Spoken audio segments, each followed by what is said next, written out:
We're continuing with the discussion of the Shroud of Turin with Dr. French. And I would just like to say, coming out of the seminary in the late 60s and early 70s, that there was so much confusion about the resurrection. And we know from what St. Paul tells us, if the resurrection didn't happen, basically, to be somewhat casual in my language, we're all a bunch of fools. The resurrection is absolute key, but in the late 60s and 70s, there was a commentary by various people, theologians I might add, who often said, well, if we find the body, no big deal, no big deal. And one of them was a professor at the seminary I went to. So this is why this is so important, that this shroud really gives a lot of sound scientific evidence for the reality of the resurrection. Now I'll turn it over to the good doctor. So we're going to continue with this segment with respect to the, again, dating of the shroud back to the 1st century. So there are 4 other tests that have been performed that all date it back to about the 1st century, as well as Sudarium of Oviedo, which we'll get to in a second. But the most important one is the one that was done most recently with Dr. De Caro and others. It's called X-ray scattering effect. And that they have actually used it for dating 2,000-year-old, 3,000-year-old burial cloths, just like we said in our earlier segment about, like with Queen Cleopatra.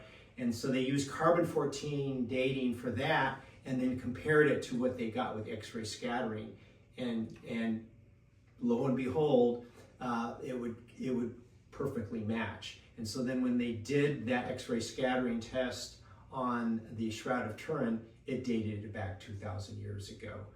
Complete opposite to the carbon-14 dating for the Shroud of Turin, because again, as we spoke about earlier, that was due to the cotton contamination, that they weren't testing the cotton, and they weren't testing the linen, they were testing the cotton repair. So that's why it dated to the Middle Ages. So that's the important thing about the dating. The other aspect that's important that relates to the Bible is the Sudarium of Oviedo. And that is mentioned in the Bible. Remember in John 20, they mentioned the face cloth put to the side. Remember, there's the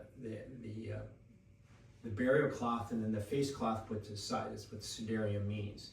Well, we have a Provence of that from the year 600. Now, Provence means that from one bishop to another, it was passed from one bishop to another.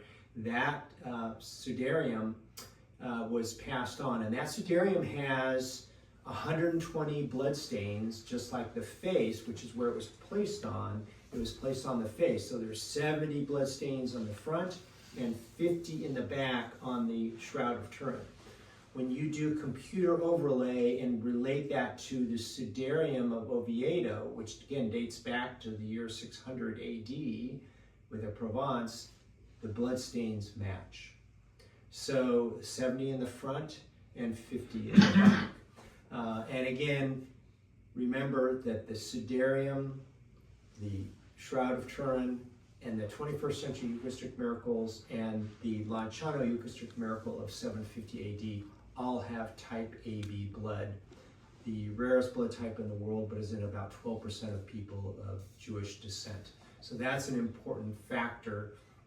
And so again, this is again more evidence that the Sudarium is dating it back to the year 600. And in fact, it's about the year 600 that the Shroud of Turin appears, because again, remember, they were trying to find the shroud. They were trying to destroy the Shroud of Turin, so they had to hide it, and it was found one of 2 places.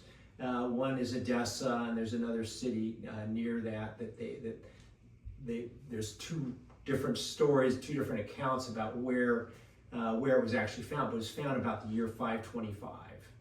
And then the shroud was taken to Constantinople in about the year 900.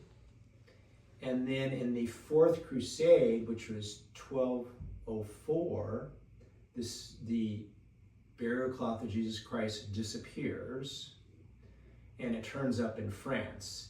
And it's believed that the Knights Templar, because that's, remember, in the Second Crusade, the Fourth Crusade is when the Shroud of Turin disappeared, and that's when they sacked Constantinople at that time.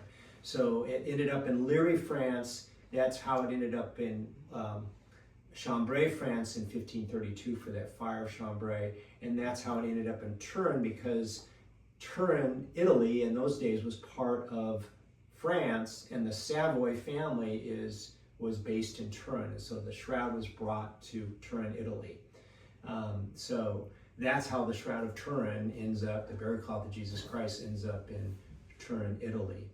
So there are many other aspects to the shroud that we're going to talk about in our next segment that relate to, is it an image of Jesus Christ?